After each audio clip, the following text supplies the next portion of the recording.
Almost every culture on Earth describes the same nightmare: a presence in the room, a crushing weight on the chest, the inability to move, and a woman watching. Not similar, not close. The same. A thin figure, long hair, hollow eyes, sitting on the chest. This is not a myth shared by travelers. These stories appear in isolated cultures, separated by oceans and centuries. So the question is not, what is the Old Hag? The question is, why do we all see the same apparition?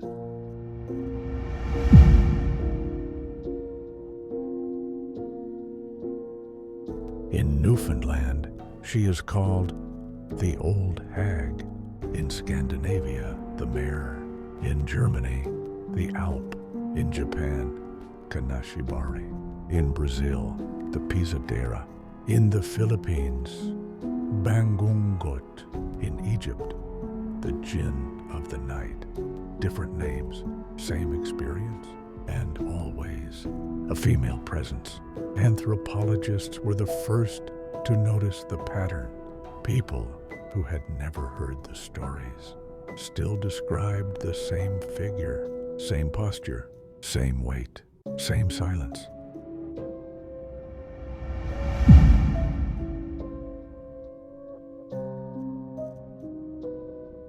Doctors call it sleep paralysis, a condition where the body is still asleep, but the mind wakes up. The muscles are frozen, the lungs feel weak, the room feels wrong, the brain, flooded with fear, creates a hallucination to explain the terror. That is the official explanation, and for a moment, it almost works. Sleep paralysis explains the weight, it explains the immobility, it explains the panic, but it does not explain the woman, because hallucinations are supposed to be random, and this one is not. In study after study, patients describe the same figure, a woman, standing at the foot of the bed or sitting on the chest. She does not speak. She does not move. She watches. Researchers at Harvard, Kyoto University, and the Max Planck Institute noticed something disturbing. People from different cultures who had never heard of the Old Hag still described the same presence, same posture, same silence, same weight, different languages, different lives, same woman. If the brain is inventing her, why does it invent the same thing? Some scientists believe the answer lies deep in the human mind, an archetype, a shape older than language, older than stories. Carl Jung believed certain images were buried so deeply in us that we all shared them. The watcher, the mother, the crone, the one who waits. But folklore offers a darker answer. What if the brain is not inventing her? What if it is remembering her? If the Old Hag were random, she would appear at random, but she doesn't. Across centuries of reports, the same patterns repeat. She comes when the body is weak, when the mind is exhausted, when the sleeper is alone. Folklore knew this long before science did. Old warnings say she is drawn to grief, illness, isolation, fear, exhaustion, moments when the body is open and the mind is unguarded. Modern research quietly agrees. Sleep paralysis occurs most often during periods of stress, disrupted sleep, trauma, depression, physical illness. The door opens when the system breaks and something steps through. But there is a detail science avoids. Most paralysis episodes happen when people sleep on their backs, the position of vulnerability, the chest exposed, the throat open, the face turned upward, exactly where old stories say she likes to sit. In Appalachian folklore, they said she rides the sleeper. In Newfoundland, they said she presses the breath out. In Germany, They said she drinks warmth. Different words, same sensation. And then there is the timing. The old hag almost always comes in the early hours before dawn, when the world is quiet, when the body is deepest in sleep, when the mind is closest to waking, that place between, not asleep, not awake, open. People who experience her once are more likely to experience her again and again, each time clearer, each time longer, because folklore says she learns the shape of you. Science calls this recurrence. Folklore calls it recognition. If she comes because you are weak, the next question is worse. What happens when she decides to stay?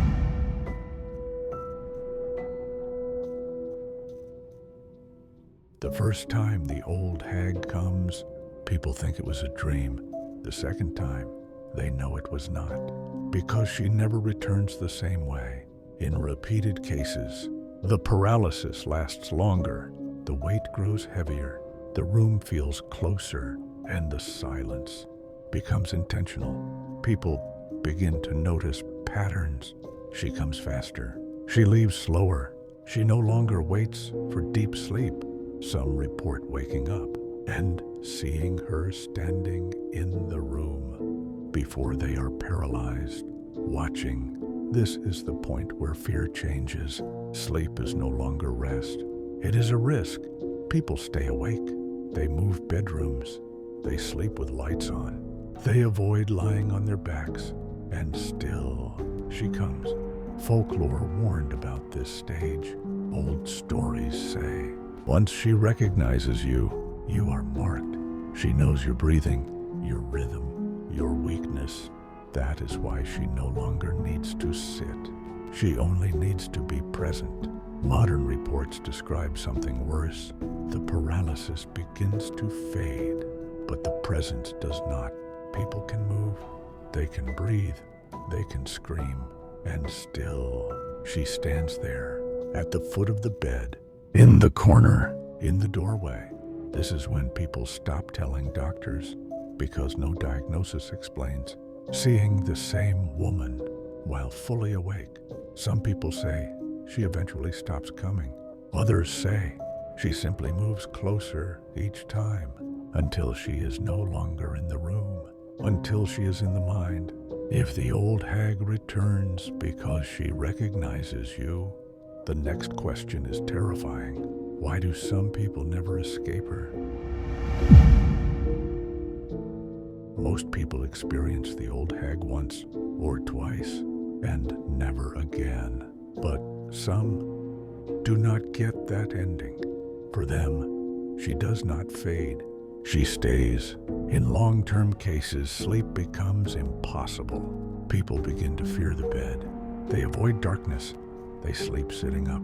They leave lights on. And still, she comes. Doctors call this chronic sleep paralysis, a condition that worsens with fear. But folklore calls it something else, being claimed.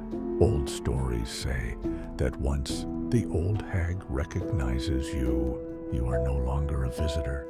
You are familiar, and familiarity is permission. People who never escape report the same progression. First, she sits, then she stands, then she waits. Eventually, she no longer needs to appear at all, because the fear is enough. Some say they feel her, even when they are awake. A pressure in the chest, a presence behind them, a weight in the room. The body learns her shape, the mind fills the rest. In the oldest warnings, this was the final stage. Not possession, not death, but being followed. This is why the rules existed. Never open your eyes, never speak her name, never acknowledge her presence. Because once you do, you teach her where to stand. If some people never escape, the final question is the most dangerous. What happens when she stops coming at night? If the old hag belonged to the past, she would have faded with the stories. But she didn't. She adapted. In the last 20 years, reports of the Old Hag have increased, not in villages or folklore books, but in hospitals, sleep clinics, and online forums, places where fear is documented. Doctors began noticing a pattern. Patients described the same experience, the same weight, the same paralysis, and the same woman standing in the room. In emergency rooms, people arrived convinced they were dying. Heart racing, breath shallow, eyes wide with terror. They all said the same thing. There was someone in the room. Sleep labs recorded it happening. Patients woke up unable to move, eyes tracking something no camera could see. Their heart rate spiked. Their breathing changed. Their fear was real, but nothing was visible. Children describe her too, even children who have never heard the stories. They say a woman stands in their room. They say she watches. They say she sits. And they always describe the same detail. She doesn't have a face. Online, the stories repeat. Different countries, different languages. Same description. People draw her. Strangers recognize the drawing instantly. They don't ask who she is. They ask how to make her stop. Some report seeing her outside the bedroom, in hallways, in mirrors, in cars, not at night, not asleep, awake. This is the detail folklore warned about. When the Old Hag stops coming only in dreams, it means she has learned you. Doctors still call it sleep paralysis, but there is no name for seeing the same woman while fully awake. No explanation for why. People who have never spoken describe her the same way. If this were imagination, it would change. If it were memory, it would fade. But it doesn't. It spreads. And if she can follow you into the waking world, then the final warning matters more than ever. If you are watching this at night, do not look behind you. If you are watching this alone, keep the light on, because the Old Hag does not belong to the past. She belongs to moments like this. Every culture that knew about her left the same warnings behind, not advice, rules. Do not sleep on your back. Do not open your eyes. When the weight comes, do not speak her name. Do not acknowledge her presence. And most important of all, do not let her know that you see her, because once you do, she learns your face. And once she learns your face, she no longer needs to wait for sleep.